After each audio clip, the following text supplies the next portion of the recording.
Welcome to the One Rental to Freedom podcast, creative investing strategies for building wealth and financial freedom through rentals. I'm your host, Chad Harris.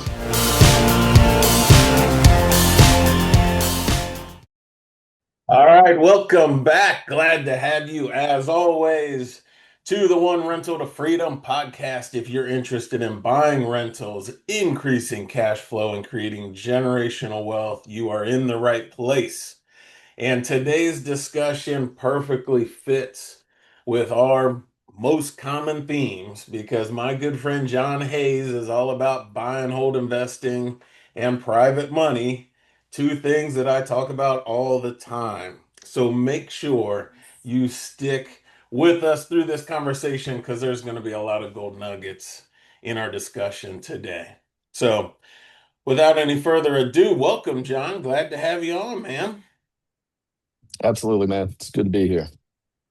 So take just a minute or so and share with people who you are, where you're from, so they have some context. Yeah, first, Chad, I'd like to say, man, I really appreciate you having us on. Anytime I run into Chad, man, what he possesses is something that we aspire to be ourselves, and it creates a lifetime to make happen, which is just pure authenticity. The way I've seen him handle himself in the arena, the way he runs his business, while I don't know every detail, it's obvious that he's that kind of guy. So, Chad, I appreciate being here. Our background's very simple. We're just guys that have been in the real estate arena for going into our fourth generation. We're not doing anything that's genius. We've just done plenty of stuff that did not work. Um, and what I'm out here really trying to be, at a quick glance, is just a guy that can keep the foot on the gas about the very most elementary play that I feel like anyone who is organized, has their credit in line, and a little bit of cash in the bank can create. We've done all kind of outside the box stuff that we can get into, but we really like to preach the sermon that we feel like everybody can participate in and should. Yeah, I love it. I mean, whenever we do run into each other and start talking, I mean, we see the world the same way and see investing the same way. We don't see too many people, I know both of us think, too many people see financing as an obstacle to getting into investing, especially buy and hold investing. And with your business and background, money should not be an issue for anybody, right? No doubt. No doubt. No doubt. So, what does it mean, for anybody? 4 generations. What has that looked like? Has Has each generation just invested in real estate, or has it been one business over the years? Before we dive into how to do the buy and hold. Yeah, yeah. So the quick shot at it is grandfather. Nothing is as pretty as what's maybe heard on the internet, right? Just very simple. Grandfather was drafted the Korean War, came home, was from a small town in Kentucky, came home, took a job at GE like everybody did. Nobody, not just him, nobody back then just had one job. I mean, that was like unheard of. So you had your piecework. So he'd have an allotment of work. He ran a punch press, and his thumbs were curved from running that punch press as hard as he could. And then instead of taking overtime, which he'd do a little bit maybe in the wintertime, man, he'd go out and build houses, buy houses, sell houses. He was a licensed real estate broker. And that really all stemmed from what was yesterday's version of a podcast. Beauty in this, millions of people could hear us, right? In his world back then, it was as simple as he met a guy that sold him his primary residence and just said, "How do you do this with a license?" He told him how to do it and went and got licensed. Back then, you paid $5 extra and you were a real estate broker instead of a realtor, so you could open your own shop. And he was up and running in no time. Built that up to about 42 agents. Dad comes along, same thing, just starts buying more and investing more. Also worked at GE until I was a junior in high school. It was a big deal to have benefits. Had a sister with a lot of health issues. Mother was a school teacher right up until dealing with stuff my sister had come along. So really just normal America as it relates to finances, organized people, people that would save, but people that would also go out here and invest in themselves and kind of keep it moving. So dad got into a bunch of real estate. anything from building, selling folks houses, buying and holding, developing, a little bit of everything. I came along young, cocky, thought I knew everything. And it took me, thank God, about 4 years of like staying tight and tight to the two generations before me and all their friends. Because I grown up hearing nothing but this stuff. So you just kind of hit the ground running thinking you know everything.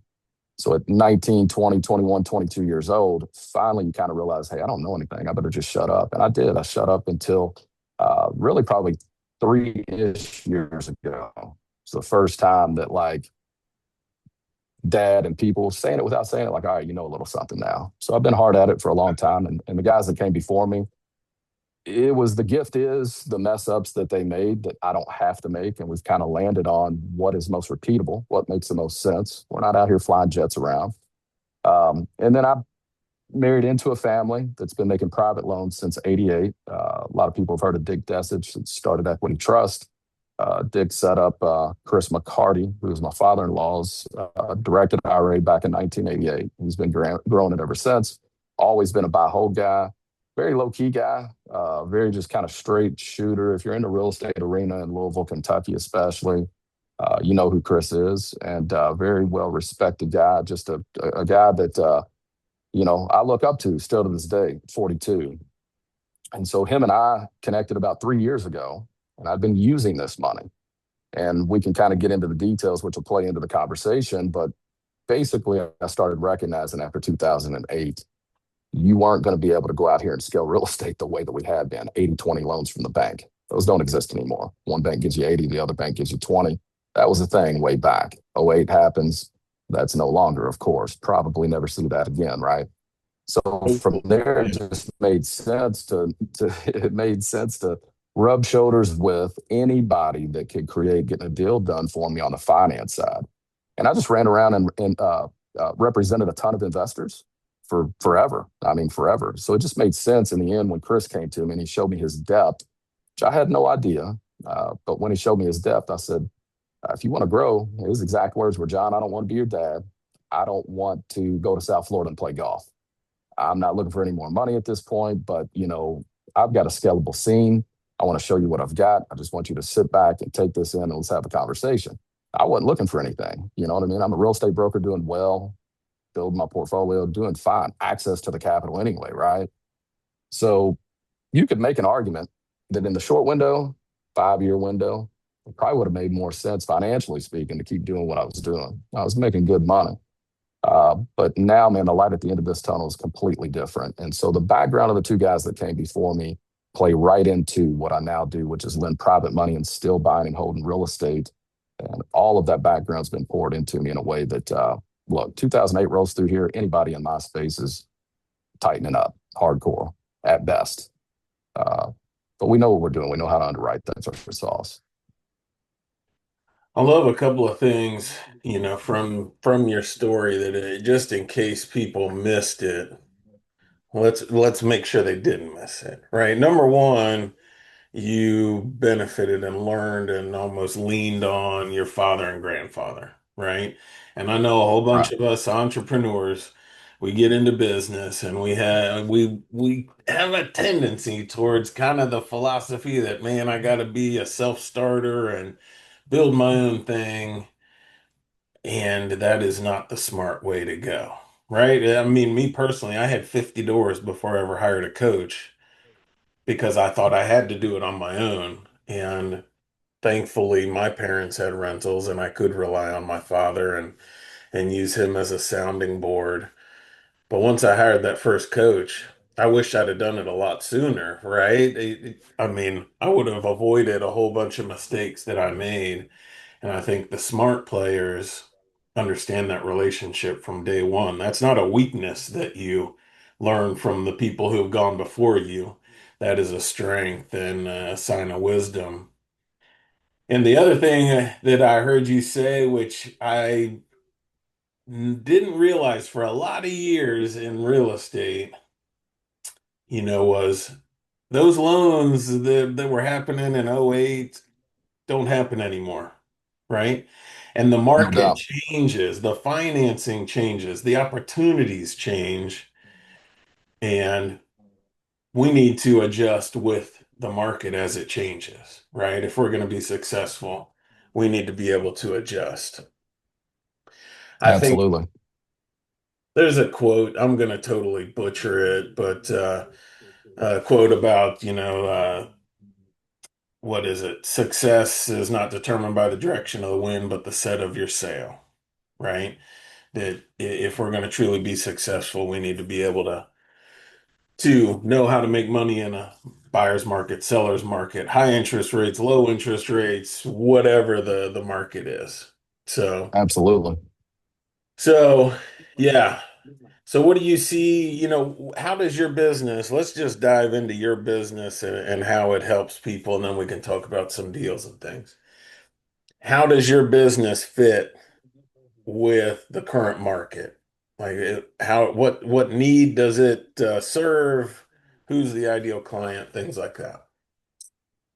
In an ideal world, we like dealing with folks that, again, it may not be the hottest topic on the internet, but we like dealing with folks that are just what I described before. My grandfather, my dad.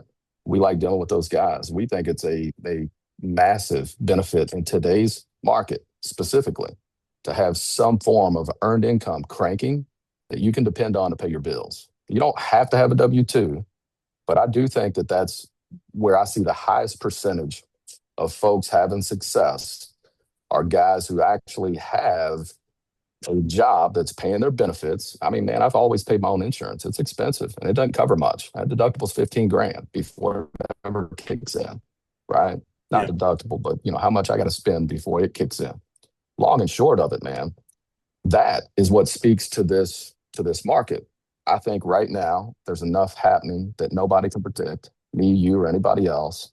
Our crystal ball, in a lot of ways, I would say, could be argued to be no better than the next guy, whoever that guy is. Now, you and I may think otherwise, but man, there is some kind of uncertainty, so to speak, in the market. But there's no inventory. So I think one argument that would be an obvious one is that if we had a ton of inventory somehow or another right now, the real estate market would be in a mess. It would be in an absolute mess. And so,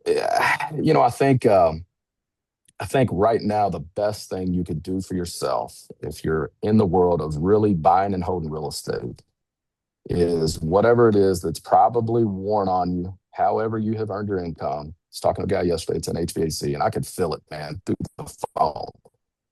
He's just taking a beating all the time. Well, all of us are, myself included. We may not be out here digging ditches, but like it ain't the easiest time in the entrepreneurial out here to Yeah. make a bunch of money. There's a lot Yeah. of people that aren't making much money right now, and they're nervous about it. That all ties into real estate market. Everything's a little different right now, for sure, but there is no inventory, so people are still paying numbers that you and I are rolling our eyes at. So it's fitting your way into that is not the easiest thing right now, but it's absolutely possible, and some of it is possible in places that are staring you right in the face, and a lot of people aren't paying attention. Yeah.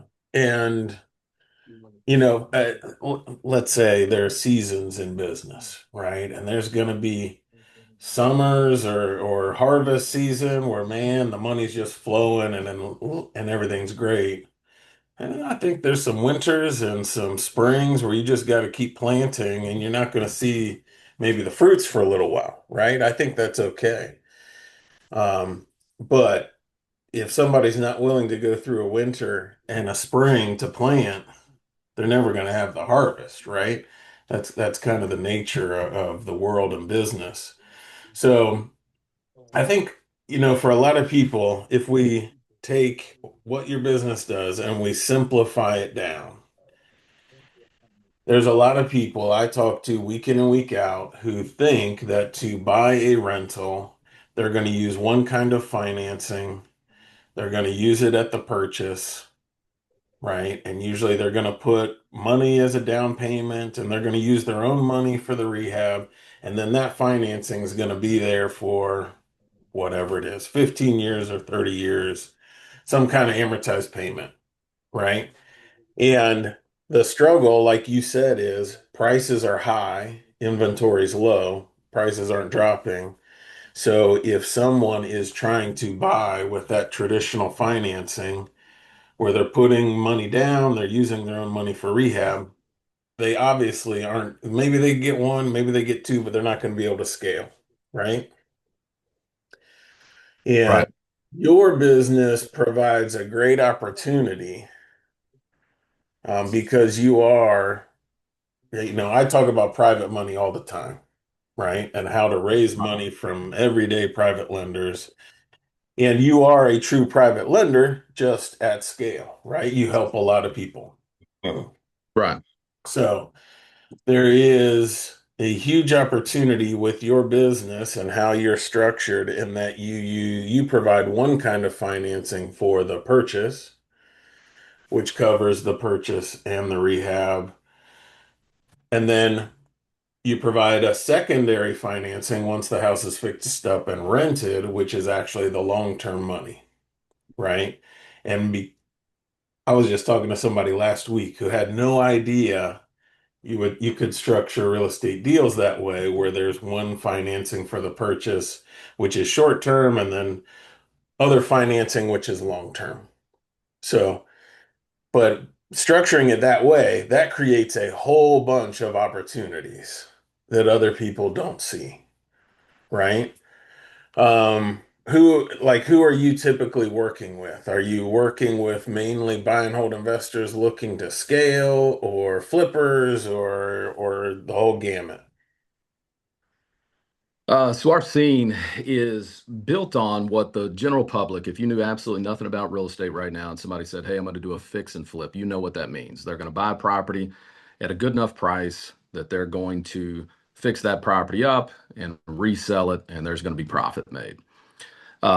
That scene was much easier to participate in, a couple years back. It got tougher last year. It's real tough right now. Is it possible to run a flip? Absolutely. I've got bunches of them on the books right now that 100% will be successful. I mean, short of us waking up tomorrow and having, heaven forbid, hypothetical bus crash, we are seeing flips that are taking place where people are making money. But we're not really out here encouraging that lane, and here's why. And so to answer your question, the majority of our guys are buying and holding real estate. And that's not specific to this market. That's more specific to what it is that we believe in, right? So we'll have guys, an easy example, great friend of mine, right? Solid dude, as solid as you'll ever meet as a person. And you just get that read on him quick. We didn't grow up together, right? I feel like we did, but we didn't. All right, so 2 years ago, he had a couple of rentals that him and a partner had done. They had run a couple of flips, but he's got a commercial flooring company. And he's just the type of guy that you bet on him, period. That's just what it is, right? So in just a couple of conversations, you recognize that about him. So it's always like I tell people, like, we're not giving anybody anything, right? But when you run up on somebody that they've got the resume and they also listen to the right people, and it's not just Jon Hayes, it's Chris McCarty, 69 years old and ultra seasoned, sitting in the room, and Brad Lammy, that's a seasoned attorney, sitting in here in the room. So there's a lot of advice that you can get just out of the three of us sitting in this room. So you give us somebody like him, we're all three of us are like, hey, here's what the hammer on. And he goes and does it. And in his first calendar year, he bought and held 23 pieces of property. That is, in my opinion, superstar status, because these weren't just completed. I mean, they were put together right. These places from top to bottom were remodeled in a way that he is not going to wake up in 7 years and have holes in the boat. So the way we can structure real estate is, and I don't ever want to come off as some type of a, hey, here's a new thing. There are some wills in the real estate space that aren't broken, that we don't have to recreate. So going back to what it was in my history, not just for myself, I don't have a portfolio of 1 billion houses. I'm still growing my portfolio as we speak. But going back to the original piece of the conversation and what it is that we believe in and why are we seeing more people buying and holding that deal with us, is we show them how to go out here and buy the right pieces of real estate. Now, we operate in multiple states, and some of these states I don't know the streets like the back of my hand. If I got a bunch of deals ripping in Dayton, Ohio, I'm picking up the phone and calling Chad because he knows the streets like the back of his hand. I don't. So I'm not going to say that we don't have a deal or seven that we wish we didn't have on the books right now when they're in foreign territory to us, but we do a pretty good job about that. That said, we understand because of our background and being guys who have built portfolios not just for ourselves, but for tons of people as licensed real estate brokers. Everybody I talked about earlier, they're all licensed real estate brokers, including Chris, including my mother-in-law, Margaret, including my wife, a bunch of other people that I can't name, right? That are in the family, that are all, setting foot underneath of this roof. That said, in the buy and hold game, what I always did, even with bank money and then post bank money, utilization of private money, I'd give these guys a collateral house. I would just say, hey, here's a house that's free and clear. Take this house and then give me all the money. And what I was really after for the short term capital was just the terms and the structure. And I would argue that if somebody went out here and tried to repeat what it is that we're doing, they could get themselves in a lot of trouble very quick. You want to know what it is that you are. So if anybody's hearing this and thinking, hey, I want to set foot into the private lending space, I'm an open book. Call me. I'll tell you exactly how we do what we do. But keeping in mind, there's generations of people that came before me. So when we're looking at these houses, two of them might be the same price. They may even be on the same street, and they are definitely different animals, right? One could be wood frame, two-story. One could be solid brick, one story on the same street, same kind of price. The other house that we don't like might be more attractive, and somebody will give you the money to do that stupid stuff. See it all the time. So we like to analyze the real estate. And if the real estate looks good and this individual has a pathway to permanent financing, we don't want to get them in a pinch. They have a pathway to permanent financing, even if they plan on doing a flip, even if they're building new construction. Do they have a pathway to permanent financing? We're real good about vetting all that out. And so when you put us in the conversation with a real estate investor, we have a different attitude than most hard money shops, and rightfully so, because it is our background that we are making these decisions with. We're willing to hear you out case by case, and we do this at scale with you being able to keep all your money in your pocket, having some deferred payments, having no prepayment penalty. That's a big deal. Potentially, very often without a collateral house. That was the very first conversation that I had with Chris. I don't want to sit in the chair of Joe Blow, the hard money guy. I've never even used it my own self in its ordinary use structure wise. So I'm just after terms, man, that make sense so that I can use this like a tool. And if you got guys that'll come out here and give you, 10%, a couple points, roll everything in, that's the where the conversation starts. We don't have any money out there any cheaper than that in July and August and September of 2026. Maybe it changes, but that's about where we are today.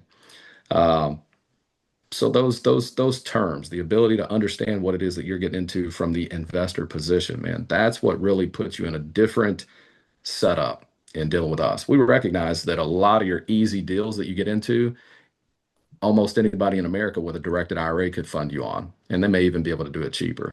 Guys stick with us because we're telling them, hey, we can get you further. We're not just doing 4 unit down stuff. We've got some very interesting stuff that takes place with guys that end up getting a little bit of seasoning below them. So that guy that I mentioned about 23, units, if he picked up the phone and called us today and wanted to go out here and buy a 60-unit apartment complex, and it was no doubt a good deal, we'd be trying to figure out how to get that done. So we're a different scene, and not doing anything genius, but we will not give you money to do stupid stuff. We've done it a handful of times, but since '88, we've had 2 total foreclosures. We've taken 5 total properties back ever. And one of those was a major health issue who had 3 of those 5 on our books. So we're good at making decisions. That's an amazing track record right there. And I mean, I know from knowing you and working with you that it is a much different relationship where you are personal, right? You're actually wanting to look at the deal, wanting to look at the lender personally and help them be successful. So, which I think is greatly lacking in the lending field, right?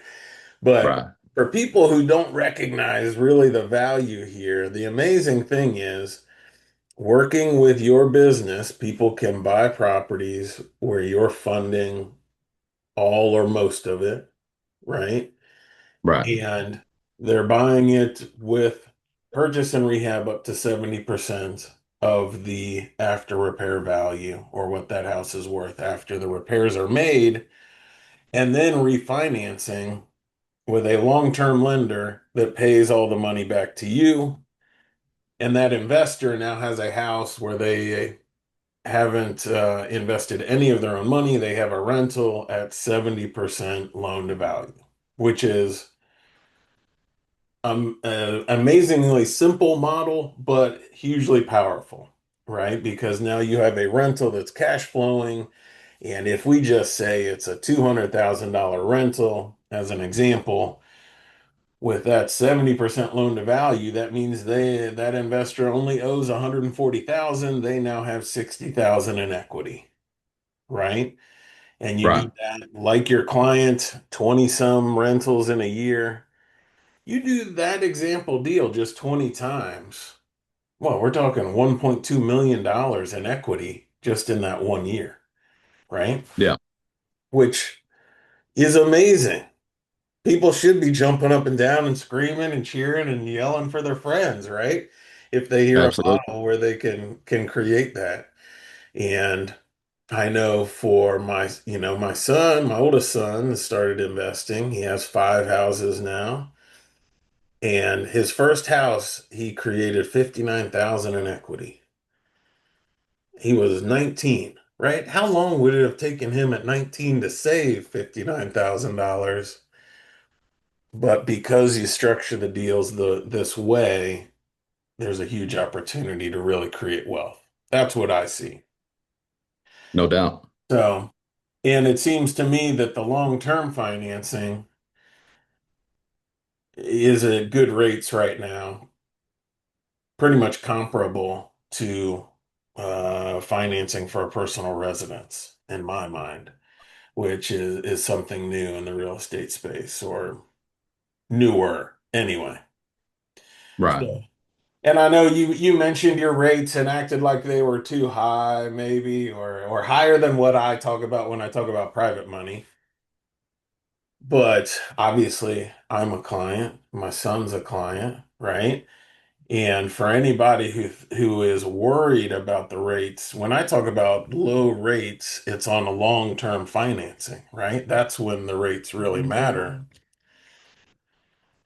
But on a 6-month loan, if you're debating 6% or 10% or whatever it is, 12% and a couple of points on a 6-month loan where you're building 30% equity in the deal, I would tell everybody don't worry about it, right? Just get into Yeah. the deal and do it. If you Oh, yeah. pay whatever you pay in interest, it's going to be worth it with the equity that you build. So, Yeah. Yeah. If done correctly, exactly to your point, on some of the elementary types of houses, I would actually make more money being a real estate broker for you and selling your flip. I mean, if you run this play correctly, it's it is an extremely powerful tool because speed is everything. And we're not putting you on any type of prepayment penalty and we're deferring payments. So you get in and you get out and you get on to the next one. And it is just, it's a conversation that sounds so simple. It almost sounds like hocus pocus, but what you got to realize is people are actively doing it wrong, even on our books. You know, again, if you go out here and buy a deal that's up in Akron, Ohio, for example, I don't know the streets like the back of my hand. Sure, I'm doing an appraisal on the front end. I'm getting some eyes on that property. I'm asking some questions. I may be, as the lender, totally fine. But you get to the end of your rainbow, and this story that you're hearing us tell doesn't shake out all of a sudden the way that we, in your mind, said that it would. Well, you got to remember, as an individual that hears sermons be preached from guys like us, and there are many, you have to recognize that at the end of the day, the most important thing that you can do is get yourself around the right people. And it's not just me, it's not just Chad. If you're buying property up in Akron, Ohio, and you've got me as a capital source and somebody that can give you broad hypotheticals that don't exactly apple to apple your exact neighborhood, it looks the same. And I understand the construction, and I'm very useful in that conversation, no doubt about it. But you can find yourself in a position where I'm well protected, and all of a sudden you're scrambling and can't figure out the permanent financing. Now all of a sudden you're having to pull money out of your pocket, and all that has to happen. is something that you can't control, which is main sewer line was busted. Decking on the roof, you thought you were only going to put shingles on, all the decking soft. Then they yank on the gutters and all that soffit up underneath of the old wood wrap is ate up. So now all of a sudden you're putting decking on the roof you didn't plan on. You're putting new gutters on there because you got to rebuild the soffit. Next thing you know, you're like, I might as well wrap this whole house and my main sewer line's busted. That's not going to be on an elementary house. That's not going to be $35,000, but you can bet your rear end is going to be more than 10. Yeah. so so Yeah. when we're saying, Quickly. hey, Yeah. we're trying not to use our money in this strategy, so to speak, it is imperative that you do have some money on hand, because if you do 10 of these, I promise you one of them is going to bite you, and I've seen it happen where three of them bite you. There's only so much that I can see by way of pictures and iPhone. I can't go look Yeah. at these houses. We're doing it multi-state. So it's, there's the element that you and I are both out here doing a good job, in my opinion, of putting that out there. And it's not from the angle that you typically hear, well, let me tell you all these bad things that happened to me. I had a guy here recently at a meetup hearing what I was saying, and I'm hearing him 10 feet away no time later. That's how I lost my rear end. And I went right up to him, not confrontationally, but I went right up to him and I said, "Hey, I'm hearing you. I'm hearing you. And I don't ever want to come off as Mr. Know-it-all. And I don't have a crystal ball.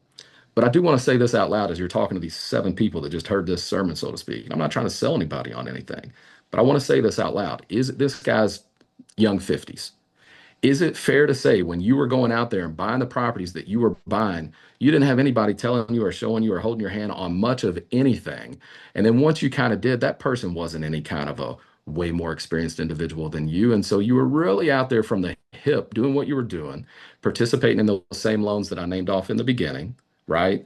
Mm. Building a portfolio, shoestringing it together, not ripping all of your bathrooms out and replacing all your plumbing and doing the windows when it needed it and doing the roof right, and buying them at a price that all of these things could be allowed, but also structuring your borrow correctly so that you had the money to make those fixes at the very beginning.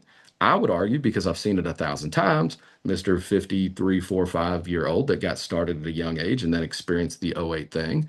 You didn't bulletproof your houses. You skipped the number two most important thing.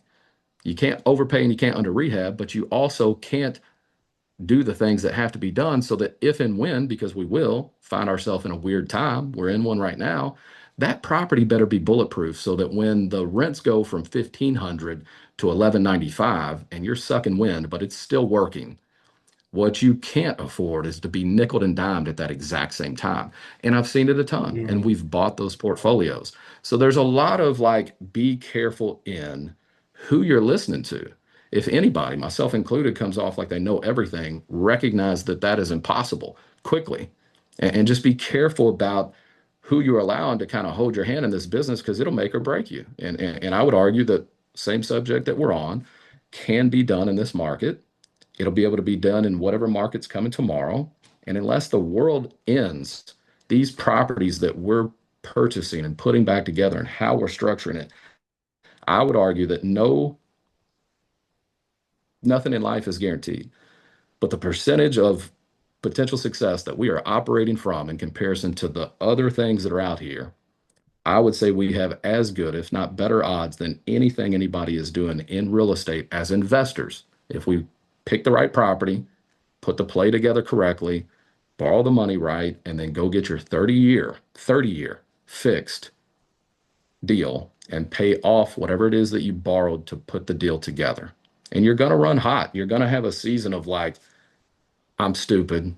This is the dumbest thing I've ever done. I can't believe we got ourselves into this. You're going to experience that. And then you're going to be connected with the right people that tell you, hey, chill for a second. Don't always just hammer down and just keep buying like crazy. We got a bunch of guys that are throttled back right now because they've done a bunch in a pretty short amount of time. Hey, man, get it buttoned up, get you some breathing room. You're not going to miss anything. These deals will be out there. If there's a grand slam that shows up, let's take it down. But if it's not, chill out for a minute. We got a bunch of guys doing that right now. Right now. Especially if you're scaling quickly, you can Right. outgrow your systems in a hurry, right? If you're self-managing or managing the contractors even on those rehabs, you can outgrow your own systems very quickly. So that is smart. No doubt. Okay, so what are some mistakes that you commonly see? And I 100% agree. Everybody listening, this is the simplest way to build wealth. And small single family homes, buy and hold, providing affordable housing to people is not going away, right? It may change with the economy and who knows what interest rates, what happens with them and AI and all these unknowns. People still need a place to live, and the small little bulletproof house is still going to be desirable and needed. So, but what are some mistakes that you see people make? How do they get in trouble? Because me, I'm the big opportunity guy, right? I can believe 100% I'll overcome anything, but I know I talk to people all the time that they have this list of fears of what could go wrong, and their number one concern, which is a good thing, is how do I avoid those mistakes, right? So number one, you said not renovating it to make it bulletproof, right? Which would include what? Not putting in the new windows, basically not upgrading that property while you have the financing in place, while you're going to replace all that money. The simplest piece to the renovation thing that we see done wrong all the time, and I swear it is this one thing, if I had to name number one, rip all the plumbing out. I recognize that you can't do that or you may not need to do that on a 2,800 square foot place that you got going on. But on these small elementary deals that we're talking about, rip the plumbing out. It's plastic today. Shout out to my plumbers that are solid. You're going to be around forever, but anybody can do the basics and replumbing one of these elementary houses. It's not a big deal. They have it done in half a day. So take your shower valves out, take your plumbing out, redo the plumbing in these pieces of property. That's one thing that's so elementary that you can do. You're putting new flooring down anyway. Um, I think another thing is don't buy the house that's not sitting on a solid little foundation. You go to Cincinnati, there's a lot of fieldstone and rubble. There's a lot in your neighborhood as well. Mhm. They can be bought. I recognize sometimes that's feels like it's almost all that you have an option on in moments. But just make sure your foundation's solid. And I would argue that on these pieces of property that we're talking about, the simple elementary stuff that we feel like everybody watching this can participate in, uh, small square footage is key. These houses are not going to be found in Mhm. Beverly Hills. Like this is not, we're not going to the A+ class neighborhood. But one of the superpowers that you can possess, anybody, and this goes into not just the networking, but just the authenticity that I spoke on that Chad possesses, just go out here and be a normal person with people. Ain't none of us perfect. You don't have to know everything about real estate. You don't have to go out here and rip anybody off to find a house worth buying. Whatever community that you're going to buy in, like be a legitimate, you know, piece to the puzzle that can actually be of use in the community, so to speak, right? Like be Yeah, around. huge. And it's Add huge. Like, value to that yeah, community. Don't try to yeah, take something from the community. Try to contribute to yeah, it. absolutely. Absolutely. And so those simple pieces to the puzzle, replumb the house, do not leave windows in your bathrooms. Those existed back in the day in these old houses that we're all buying in this lane. Those existed because there were not ventilation fans. There are now ventilation fans. Take that window out of your bathroom because no matter what type of vinyl window you put in there, no matter how good your tile guy is, it's just an easy thing, man. We're planning on doing these things like we're going to own them for the next 40 years. So, like, just take your window out. It doesn't matter if the house is aluminum siding and you put some J channel and vinyl siding where you can clearly see that there was a window there. It doesn't matter. It doesn't matter. Mhm. Take that window out. You do those couple simple things. If you get involved in the communities that you're going to be operating in, and then recognize that in any of these areas where the property is still affordable in a market that is not, um, these areas are going to deal with a touch of what comes with, for lack of a better way of putting it, poverty. What we would consider, man, it'd be tough to make life happen at that kind of dollar figure in your pocket or lack thereof. These neighborhoods are going to possess some of that. Recognize that I'm not saying this to kumbaya, this is real. there are great people in that neighborhood. Period. Period. Like 100%. usually Yep. these usually these neighborhoods possess some pride. Like there are people that are from this neighborhood who live in this neighborhood who would not leave this neighborhood for $1 billion, and they don't like things that you don't like. And they do like things that you like in the sense of everybody wants to have a solid neighborhood. So when you go to these areas and you make these properties perfect, you're not having to take anybody's head off on rent, but you are $300 more expensive than the house right next door. You're $300 a month better than that house. And that dude probably bought it in 98. He's a slumlord, right? A lot of folks from other parts of the country come and buy our real estate and they're slumming it, man. They are absolutely slumming it.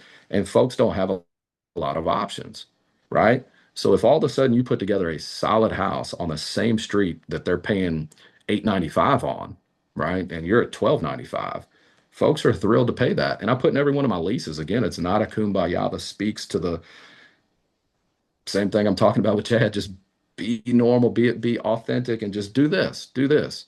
There's always folks that need to lease houses. But what if this person that rents a home from you has the ability to go out and buy a house? Can we not say out loud that they would be better off? Yes, they would be better off. So even if they pick up the phone, which openly doesn't happen much, even if they picked up the phone and said, "Hey, how do I go out here and buy a house?" And that could happen. Even if it doesn't, they might have a friend that's a realtor. I see it, every year we have a handful of these. It's not a ton, but a handful. I put in my daggone leases that anytime I do it on a side form, anytime with 30 days notice, they can leave. All they got to do is just give me 30-day notice. I don't care if there's 5 foot of snow on the ground. 30-day notice and you can roll out. And some of these folks will go and buy houses. So if you're kind of just playing it from that angle, like, hey, I know I'm more expensive than the guys on the street. My house is brand new. I'll show people, here's the daggone payment on this thing. Here's what I'm charging you. Like, it's not a crazy margin. This is not where I win. I win by the fact that I'm going to own this 30 years from now. We're going to win along the way. We're going to increase rent. We tell them right out loud, rent gets increased after year one, 5%. Every year Nice. thereafter, every year thereafter, it's 3%. You have to do that as an investor because you always want these properties to be available to you by way of use of 1031 exchange, which we usually do it in reverse. And I don't want to get us into left field, but what I'm getting at is moving your money along at 5% year one and 3% year every year after. If you lose a couple guys, you got to swallow that and just lose them. It doesn't matter if they're mad that every year they see this increase and it's $28. It doesn't matter. And yeah, you can hit a pause on that sometime, but you can't hit a pause for 7 years and be the old guy that's like, well, I never messed with her because she was she was she was always good to me. And now it's 17 years later and she's on the same daggone rent, or she's been increased twice in 17 years. And I've seen that. I've seen that with Yeah, my I've seen granddad's it buddy. too. You can't Yeah. you can't do that. You can't do that. So You so see some of the those things that people are doing houses wrong is on that. the MLS all the time, right? Yeah, And they're really hard to sell because right, nobody can cash flow it at the really low rents. And right. yeah. So, okay, so we got not raising the rent, not rehabbing the properties adequately, which I Don't overpay. struggle, which I Don't overpay. struggled Don't under with. rehab. That's it. Overpay and under rehab. Yeah, Yeah. that Mhm. 1-2 combo. Um, you mentioned basically being a buy and hold investor without reserves, right? And I preach all day, every day. You don't have to use your own money to buy the property, which is true, but you do need money in reserves because there are unforeseen things, and that is part of life and business. So just because you're Yeah, not using your money necessarily in the deal, you need it there for when that bad day happens. absolutely. Yeah, any other big things that you see people doing? Yeah, I'd say another thing that kind of plays into that, just to go a step further on the structuring of your rent increases, recognize that today one of the big advantages that we have that our fathers, grandfathers before us did not have is the software that's out there today, man. It's powerful. And at its most elementary level, if for no other reason you do these two things with your software, collect your rents and then always direct them to that portal for their complaints of any kind. AC goes out, they're not texting you, they're not calling you, they're sending it through that portal. And then you have to watch the portal. It's not going to light up all day, every day, not if you do the houses the way that we're doing them. So get the right software to manage your properties where you can collect rents. There are softwares out here that also there's no excuse. They can go to Walgreens and pay money and it'll hit our account. So there's all kind of softwares out there that'll do that, right? Buildium is one of them, and there's a bunch of others. Yeah. Buildium is what we use. We've used a couple. They make their rents online, they make their complaints online, and then you just handle that flow as you should. And make sure you're always Johnny on the spot on your stuff. You do these properties right, again, they're not going to nickel and dime you. So if somebody's got a problem, it's usually legit. But that man, and then I think the overpay, piece to that puzzle, as elementary as it may sound, it's always that little carrot that's dangling out there. Recognize that in the wholesale space, for example, um, everybody will tell you, hey, you got to meet wholesalers and you got to network and find this and find that. I mean, look, every deal is unique to itself. Chad has bought properties off of folks that are running wholesale deals, right? That made all the sense in the world. And so have I. But at that same time, recognize that when you're brand new, right? These guys ain't like jumping out from behind a bush and cracking you over the head and forging your signature, but they are very matter of fact trying to get somebody to pay the highest amount of money for this piece of property. They're going to also weigh in, if they've been around, they're going to weigh in, who do I think can get this thing closed? No doubt about it. How are they getting their money? They're going to ask some questions, but there's going to be a bunch of people that show up to those open houses like they're running now in the wholesale scene, or the Hmm. blast marketing of text and email that me and Chad and 7,000 other people are getting. All I'm getting at is just recognize that, again, going back to the part that you have to handle as an adult, and you don't have to be a real estate genius. Recognize that, like, in this arena, like, dudes are out here to make money. And so it's not just make friends with these people, just make friends with those people. Have your eyes open and your ears peeled. And then it goes back to, knowing folks like Chad that I can bounce off of them in confidence, where he's not thinking I'm trying to be gossip hour. I'm trying to figure out what's going on. Hey man, look, here's what I got told, and this is what it was. And what can you tell me about that? So like me or Chad will tell you, like, look, we don't have to sit there and run anybody in the ground, but we can give you the facts of the scenario as you've asked and keep it clean, and it can keep you from doing some dumb stuff. So just recognize that there are properties that are sitting out here in plain sight. We buy a decent amount of property right off the MLS, which is the same thing as Zillow, the same thing as Redfin, and all these other websites that possess licensed realtors listings. And I would argue that a simple play that nobody's doing that you could do, and this is a miss. Like, to me, this is a miss. This is like something that you're doing wrong. In your local community, there are going to be real estate brokerages that kind of stand out higher than others in terms of how many agents that they have. All right. What that means is anybody that's aspiring to be a realtor that just got their license, there's those couple, three or four offices that seem to get the bulk of the brand newbie. Hmm. Watch their website. Every time they're introducing on Facebook or whatever else, the brand new agent, you know how many people are hitting these guys up and saying, hey, here's my buy box. I pay cash where I use private money. Either scenario closes within 10 days. I don't do inspections. I don't cause headaches. I just close property. I'm not sticking my chest out. Plenty of this money I borrow, but I'm set up in a way that I can make offers that are going to feel just like cash to you. And in a world where nobody wants to pay you, Mr. or Miss Realtor, I will always make sure that you're getting 3% minimal. So if they're only offering two, I'll pay the 1%. And I'll always make sure that you get a $500 check on top of that, outside of whatever your brokerage may charge as a little admin fee. So $500 on top, because remembering a lot of these properties are not real expensive that I'm buying, right? And then I'll arm these guys with the ability to go out. This is not advice, but go out and look at the house themselves, take a little video walking around the foundation, send it to me, and I will potentially buy that property just like that from a realtor. And I don't take a commission, even though I am a licensed individual. So that uh, play, in my opinion, there aren't many people in your investment community that are doing that. They're totally ignoring the licensed arena, and they shouldn't be. They shouldn't be, because there's deals sitting right out there on the MLS. I I mean, love it. there are. Yeah. Yeah, there are.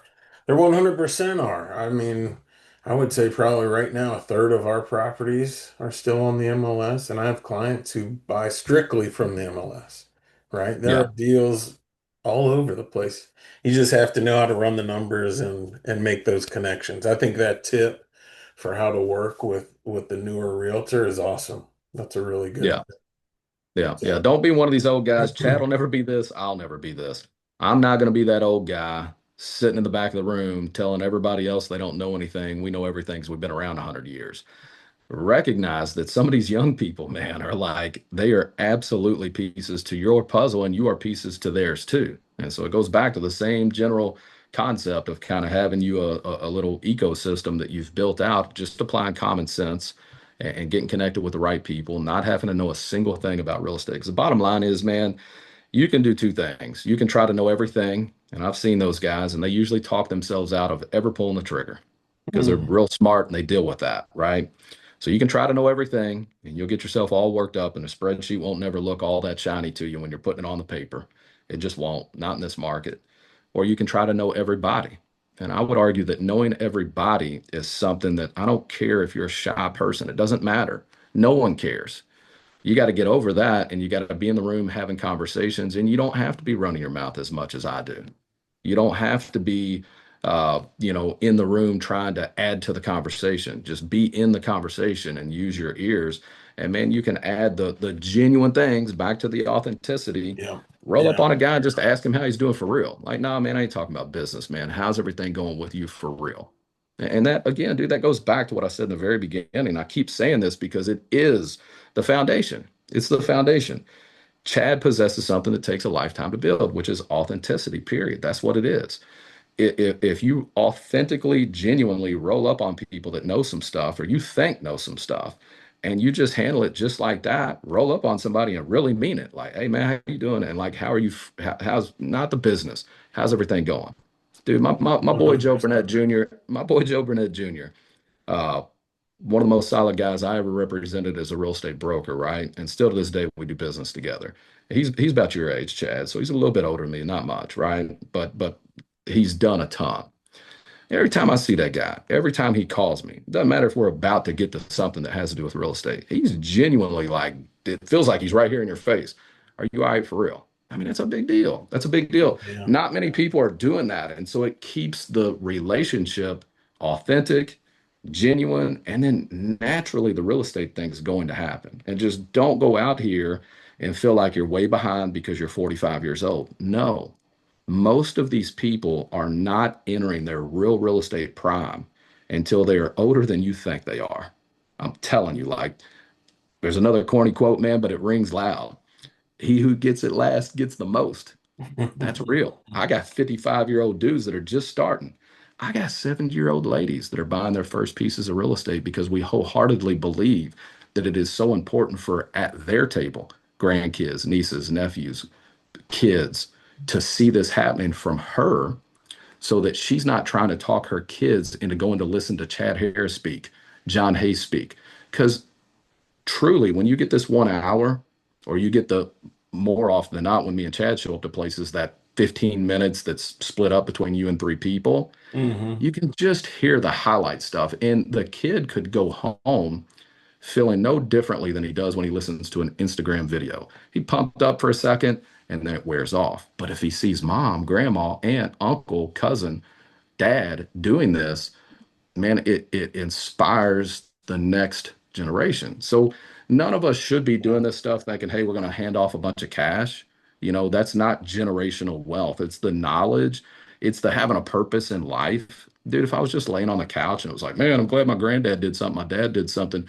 Oh man, I can hit my father-in-law up if I get in trouble. It's not a happy life. I don't care who you are. We've all seen Mhm. that, right? Yeah. And we've all seen people that have had every Cliche. opportunity in the yeah, we've seen people that have had every opportunity in the world to take advantage of what is around them, and they don't. So recognize that we are all trying to create the same thing. I have three kids, hope to have another one. Those kids need to see me out here doing this because they're never going to learn by like finger in the face. It doesn't work.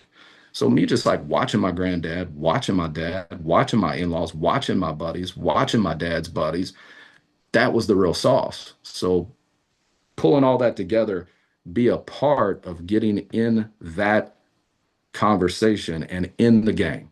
And recognize this. This is another easy tip. Chad will do this, I guarantee it. I will do this 100%. If you hit us up and you're in the same room that we're in consistently, don't walk up on me day one and say this. If you show up consistently and we recognize it, ask us for the combo on our houses that are under construction right now. Go over there. Hey, what's your newest one you got going?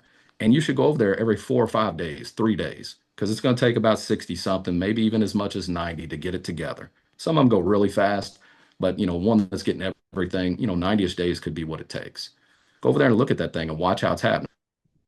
Don't roll up on the tile guy and try to steal the tile guy. That ain't what we're talking about. Amen. Roll into the scenario and watch what's happening and just keep your mouth shut and leave and take some pictures or whatever else. So that is a cheat code though, and people don't do that. These are the elementary things that people don't do. And so if you do, you are in the slim minority. And now you are using the odds of pre-internet when the will does not have to be recreated. Mhm. So while everybody else is out here trying to frame up some way of getting ultra creative, don't turn your ears off. Know how those deals work. You may participate in something that's totally different than what we're getting at here in time. Always have your ears open, always have your eyes open, always be asking questions. There ain't just one way of doing it. But recognize that what we're talking about right here, this is the most elementary play that has ever taken place in real estate, period, in the modern day. And it ain't broke. It is working. When '08 happened, these deals weren't a problem. When COVID happened, these deals weren't a problem. Not to go way into it, but underneath the umbrella, there's anything from warehouse space, multifamily, mixed use, Airbnb. We participate in a bunch of different stuff. This lane is absolutely where the odds have been best from start to finish. They just don't mess up all that much. So this is the foundation to your portfolio. I don't care who you are, unless you're out here earning income that is off the wall high. We're not talking 250,000. I'm talking don't even go down the path of thinking I just need to jump into something crazy. Unless you're a guy that's 700,000 plus, you're into some different stuff and you've been making that for a while. Okay, we can skip the elementary stage. We can go into some stuff day one. I mean, there are those guys, and we deal with some of those guys, but we're not dealing with hundreds of those guys. And for perspective, we're keeping anywhere from 300 and upper 300s deals all the way up to mid 500s deals on the street at all times, cranking in mostly 3 states. Sure. And I love it. It really resonates with me. Just one, obviously, this bread and butter deal. It may not be sexy all the time, but it works, right? Any market, it consistently works. So, anybody who's doubting that or wondering if the system's broken, no, it still works.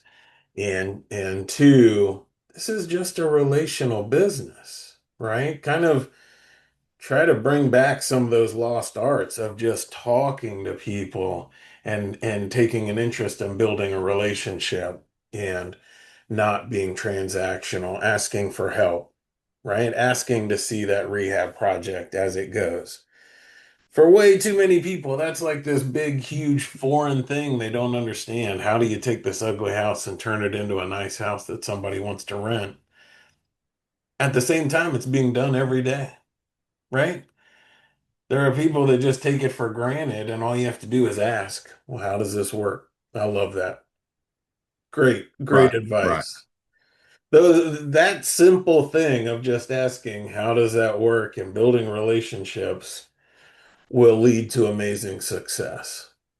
I'm Yeah, the conversation only goes so far. The actual, just watching it shake out, that kind of just ties it all in. I mean, it's just the mhm. obvious stuff, but it very much so is these simple things that we're describing that people aren't doing when they're getting rolling. And look, everybody's Yeah, busy. yeah, You got kids, you got school, they're in school, you got this, you got that, you got jobs. I hear you, but here's the thing. 90% of people don't have to be at work at 5 a.m. 90% of people ain't got to be at work any earlier than 7:30, and those people are even few, right? yeah, I get it. Your kids got to get up and they got to get out the door. But man, they're not getting up at 4:35 a.m. It may sound a little off the wall, get up that early, then go look at these projects. So the same one that I'm talking about, we got a lockbox on it, and you go look at it, go to that house at 5 a.m. and walk through it, and then get your rear end home. There's no reason to kill a piece of your day for going and looking at something that somebody else has going on. Because on one hand, it's a big deal. On the other hand, it ain't a big enough deal to steal some of your time throughout the day. Go do that at 5 a.m. Like, get in, get out, and get on with your day and create the earned income that you're going to need to participate in this game. There we go. I know it's easy. People love or sometimes will lean on this crutch of an excuse. I don't have Yeah. time. Like, I want to spend time with the kids. I don't want to sacrifice anything. I'm tired in the morning, whatever it is. 5 years, 10 years down the road, they're going to regret that excuse. That's for certain, Right. right? Right. And don't Whatever. call these guys. Don't call Chad and ask him to go to lunch. He's busy in the middle of the day, man. He'll do it. He'll do it a Hey time or man, two this year. don't. He'll do it. Hey, can I buy you lunch and pick your brain? I can afford my No. lunch. Don't worry about it, right? That's not a huge benefit Yeah. to me. Yeah. Yeah. Yeah. I'll tell you what you can do. You can come to my office on Thursday, and I don't even want to do this, not because I'm above it, but we can do this right here. We can hop on the Zoom and you can come to the meetups that I'm going to be at, right? Or the Chad's going to be at, Yep. and he'll hang around late and answer some genuine questions. I mean, know what it is you're trying to get to. And if it's starting to make sense when you're asking these questions, he'll hang around with you for 45 minutes if he has to get you answered. And there aren't that many people that are going to do that, but recognize, man, all these dudes, I'm not speaking for me or Chad. I'm talking about everybody that's real in the arena. They'll do it a time or two, but they don't have time. Most, not all. There are some of these guys that are like semi-retired because they got a massive portfolio. So we're not saying that this is always the case, but elementary as that is, and the reason I'm beating on it, that's the miss. That's morphine what we're talking about. We just said how to do it and all the things to do. Now don't go out here and go to the next meetup and see Chad and say, come to lunch with me on next Thursday. I'll buy you lunch because the person hosting the meetup said, ask these guys to go to lunch or dinner. No, they can't. They can't. They're too covered up. Yeah. So maybe early in the morning or whatever works for them, or just a quick phone call to get your stuff answered. But showing up to the meetups that you know they're going to be at, that's where you get the information. Don't feel bashful to walk up and ask it right out the gate. Awesome. Love it. Man, every time I talk to you, I get fired up. I see we're even over time today. Well over time. So, but I know we could talk real estate and success in life for a long time. So, I No appreciate doubt. you coming on and always enjoy talking, catching up. For somebody who wants to reach out to you about potentially doing a deal or learning more about how your business works and whether it's a good fit, how can they do that? How should they do that? So the family office is our setup, plays into everything that we talked about from the beginning. That means you're dealing with us direct. We're making the decisions. We're funding the deal. We're giving you your rehab draws, all of that stuff. We scale by a name that sounds like some national conglomerate. It's not. Flippin Loan, Flippin loan.com is the website. You can click apply now and you can jump right on. That's your first test. It's very elementary. We do this one time. You got to get everything in there that we're asking for and not screenshots. Put the stuff in there in the way that I can see it because I got a busy staff here. Cell phones 502-658-7418. Welcome to text me anytime. Call me early, call me late. I turn my ringers off when I'm in a situation where I can't answer the phone. If I miss you, it's like anybody that's for real in this arena, for real, for real, for real. Text me, man. If I don't respond, text me again. I'm not going to make it a headache to get a hold of me every single time, but recognize sometimes you send me a text and my daggone phone rings. And then I'm on the phone for 30 minutes and I forgot about that text. So give us a little bit of slack in the sense of we will get to you. We're not a hassle to deal with. We are guys that can put you in a position that you can put plays together that can't be done in your typical hard money space. Folks that are out here having to move these notes, our notes aren't really sellable, right? Because we're doing deals in a way that is structured that helps you all. Nobody looks at our notes and says, "Man, that's an attractive note. I'd like to buy that." We know what we're doing. Our secret sauce is all these things we've talked about. Recognize that in getting connected with us, that's where some stuff can happen that doesn't just happen everywhere. We're a different scene for sure. And Chad, I appreciate it, man. Right back at you about the broad conversation and everything it is that we're getting at. It's the conversation that can't end, or this arena turns into something else. And these are foundational pieces to having everybody in the game winning, whether it's seller, buyer, person that's doing the funding, person that's doing the closing. if you're doing these deals the way they need to be done, the way we're doing them, it's possible that everybody involved is winning just fine. So appreciate the Yeah. conversation, no doubt about it. Awesome. Yeah, glad to have you on. And for everybody listening, definitely don't hesitate to reach out to Jon. He is a truly authentic person, genuine. Otherwise, I wouldn't have him on here, and we wouldn't be having this conversation. So definitely reach out to him with your next deal and look at how his business can help you get it done. All right. All right. Thank you again, Jon. Glad to have you, man. I'll see you soon at a meetup, or we'll talk soon over the phone. Thanks a lot, brother. Appreciate you. All right. For everybody listening, as always, we'll catch you next week. Until then, keep building your dream life one door at a time. I get it. I talk to people every day who recognize the massive value to buying rental properties, and they know over time it will drastically change their life, drastically change their financial future, change everything for kids, family, others, people they care about. Okay. But they're held back by one reason or another. Like they don't know the exact steps to focus on, or they've been trying to buy rentals and just getting frustrated by their lack of results, or they don't have enough money, believe they don't have enough money to buy rental properties. And I understand all of those things. That's why I created the One Rental to Freedom program, because it's a group coaching program where we work through all of those things together. It is only uh, highly driven individuals who want to change their life through rental properties and people who are go-givers that want to help each other out so that we all succeed, right? We're going to have a rising tide where all of us get lifted up to success. And so that group, we are always looking for new individuals that match that criteria. If you would like to see if you qualify, you can go to truewealthinvestors.com/contact, fill out the short application and schedule a call with me to see if you qualify. Really, the benefits of the program are that you get clear instruction, clear skills to know how to find good deals, how to run numbers, how to make offers, how to fund the deals with other people's money, and how to manage the properties so that you don't have headaches from tenants. We have weekly support calls to get questions to your answers, as well as accountability to make sure you keep moving forward. And we have a bunch of people in the group that are like-minded and want to help each other out. So you benefit from other people's experience. If that interests you, if you are truly ready to start moving forward in your real estate business, buy rentals, change your financial future, go to truewealthinvestors.com and you can apply there today. I look forward to talking to you soon. We are adding new episodes every week, so make sure to follow and subscribe. If you are a real estate investor or want to get started investing and you want to grow or scale with our help, go to truewealthinvestors.com. That's truewealthinvestors.com and schedule a short discovery call. I'll look at where your business is and offer a proven plan to get you and your business to the next level. We'll see you on the next episode.